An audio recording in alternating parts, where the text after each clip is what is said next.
Desde la antigüedad, los hombres han vivido en grupos, protegiéndose entre ellos respecto a enemigos externos, como pueden ser animales, tempestades, catástrofes o enemigos humanos.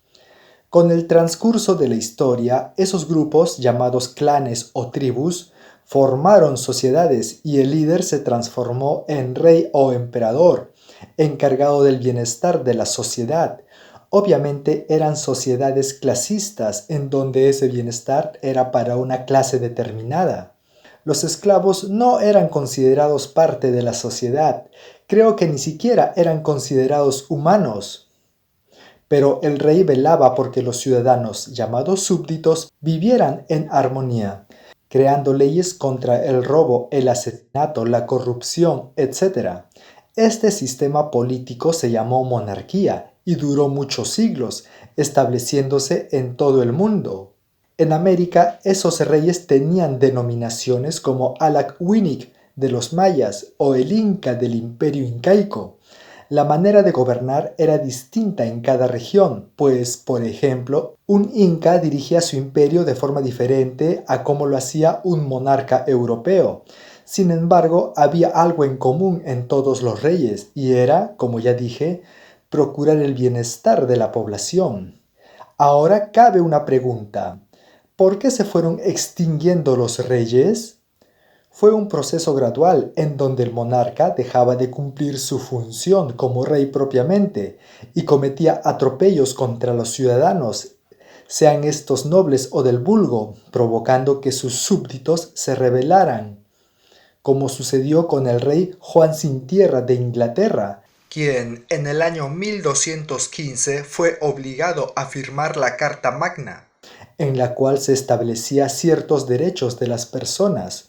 Este evento puede considerarse como precursor de lo que sucedería siglos después, en 1689, en ese mismo país, en donde se acabó con la monarquía absoluta, dando paso a la monarquía constitucional. Es decir, el rey dejó de concentrar todo el poder en sí, siendo ahora regulada su autoridad por la Constitución y compartiendo el poder con el Parlamento. Sabemos que un siglo después, en 1789, el pueblo francés se hartó de su rey absoluto Luis XVI, quien no sabía cómo frenar la crisis económica agobiante, y en vez de flexibilizar las normas en favor del pueblo, lo que hizo fue endurecerlas más, llevando a que la población tomara las calles, asaltara el Palacio de Versalles y capturaran al rey y a la reina. Este acontecimiento puso fin a la monarquía en Francia y sirvió de inspiración para que otros países europeos también se deshicieran de su sistema monárquico, así como en América, que algunos años después de la Revolución Francesa, los países de este continente lograron su independencia del rey español. Entonces, un sistema político fenece cuando es insostenible. Lo que vino después fue el sistema republicano democrático, o simplemente llamado democracia. Supongo que algunos están pensando que la monarquía no ha finiquitado, pues aún existen países con gobiernos monárquicos, con reyes y nobles, como Camboya, Qatar, Brunei, Kuwait, etc. Pero es la democracia la que ha arraigado en la mayoría de países. Incluso en países donde todavía hay reyes, se elige al canciller o primer ministro o jefe de gobierno, sea la denominación que sea, mediante votos, ya sea votos de la población o del parlamento, con el objetivo de que ese canciller o primer ministro gobierne el país, siendo el rey un personaje secundario, digamos casi una figura decorativa. Bueno, a lo que voy ahora es que esa tan mencionada democracia al parecer está trayendo problemas, sobre todo en regiones de Sudamérica. Voy a tomar como referencia a Perú. Para empezar, hay que elegir cada 5 años a un presidente a través de elecciones ciudadanas y también a los congresistas. Estas elecciones son para que haya mejoras en la economía, en educación, agricultura, salud, etc. En teoría debe ser así, pero en la práctica sucede, y ha sucedido desde hace décadas, que el beneficio de esa democracia es para un grupo privilegiado, como son el presidente, congresistas, ministros y más gente con cargos públicos importantes. A los ciudadanos que van a las urnas a elegir a sus autoridades les toca la decepción, la amargura o, en el mejor de los casos, un ínfimo cambio, sea un aumento risible del sueldo mínimo o en la pensión de los jubilados, o aumento de omnibuses, el asfalto de alguna carretera o la compra de patrulleros, en fin. La democracia no es para que la gente reciba nimiedades y vea pasar ante sus ojos cómo esas personas que fueron elegidas en las votaciones adquieran riquezas, propiedades, dupliquen o tripliquen sus sueldos, ostentando su vida lujosa y llenándose la boca de que la democracia es lo mejor que hay en un país y hay que defenderla a como dé lugar. Se me viene a la mente el caso de un candidato que al ser elegido presidente colocó en puestos de trabajo en los ministerios a mucha gente de su ciudad natal. Dijo durante su campaña electoral que se reduciría el sueldo como al de un profesor de escuela pública si es elegido presidente. Pero no lo hizo. Más bien se reunía a escondidas con empresarios, siendo ya presidente, para obtener beneficios mutuos. Cuando vio que lo iban a investigar en el Congreso, intentó disolverlo, pero no pudo y terminó preso. Otro ejemplo es el de una presidenta que le gusta lucir joyas y relojes Rolex, mientras la delincuencia se extiende y se agrava en todo el país. Los bodegueros, panaderos, choferes, comerciantes, etc., son extorsionados y asesinados. El ministro encargado de solucionar el problema sale declarando ante los medios de comunicación que en realidad la delincuencia ha disminuido. Los congresistas que son acusados de favorecer los intereses del presidente antes que los intereses de la población, llamados congresistas niños por ser obedientes a los dictámenes de su jefe, no les sucede ninguna sanción, siguen laborando en el Congreso. Otros parlamentarios les recortan el sueldo a sus trabajadores, quedándose con una parte de dicho sueldo, y tampoco les pasa nada a esos congresistas llamados mochasueldos. Hay una comisión de ética en el Congreso que sirve para sancionar a los que cometen actos inmorales o antiéticos, pero no han hecho nada contra esos mochasueldos. También está la creación de leyes por obra de los congresistas en las que se cambian los parámetros para atrapar a un acusado de corrupción, favoreciendo así a que ciertos líderes de partidos políticos y ciertos congresistas acusados de corruptos puedan continuar en libertad, gozando de impunidad.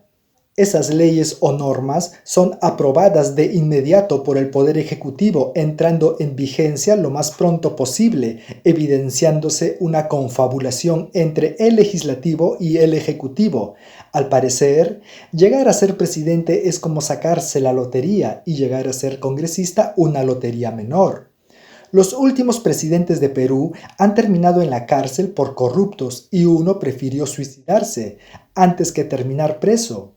Esta situación de corrupción y desinterés por el bienestar de la población tiene décadas, incluso se dice que se viene produciendo desde hace 200 años.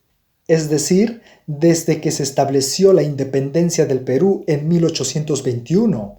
Ahora yo pregunto, ¿la democracia es un sistema inamovible, incuestionable y eterno? Recordemos que la democracia comenzó en la Grecia antigua, en Atenas, y fue revalorada por los ilustrados de la época moderna para acabar con la monarquía. Está claro que cuando empezó a funcionar, la democracia tenía como objetivo que la población logre su bienestar, pero desde hace varias décadas solo ha servido para que hombres malvados se conviertan en políticos con el único objetivo de enriquecerse lo más pronto posible. ¿Qué sistema podría reemplazar a la democracia? Tal vez algunos crean que si no hay democracia hay dictadura, pero se puede concebir un sistema que no sea ni lo uno ni lo otro.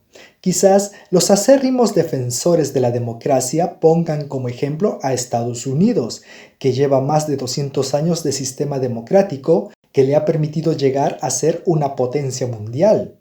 Pero seamos realistas, en países como Perú, la democracia ha servido muy poco.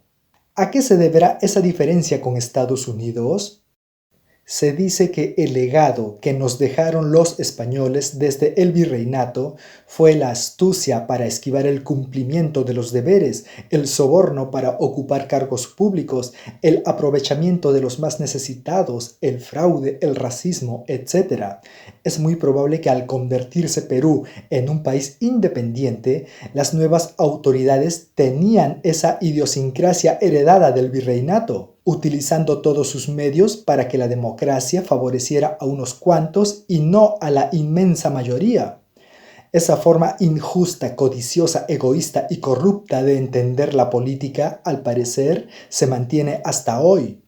Debe pensarse en un nuevo sistema que tenga como prioridad la felicidad o bienestar de la población, y esto tiene como raíz el amor a la nación.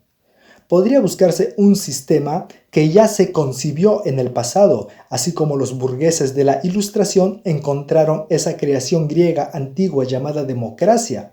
O podemos crear algo totalmente nuevo, como lo intentó el nefasto Adolfo Hitler, que, por amor a Alemania, creó el nazismo, poniendo la hegemonía de la raza como columna vertebral de su doctrina. Su gran error fue, como se sabe, echarle la culpa de todos los males de Alemania a los judíos y por eso trató de exterminarlos. Bueno, no tengo todas las respuestas. Les dejo la tarea a los antropólogos, historiadores, politólogos o a cualquier interesado en vislumbrar la necesidad de un cambio que sea superior a la democracia. Me despido amigos, no olviden darle me gusta, suscribirse y hasta pronto.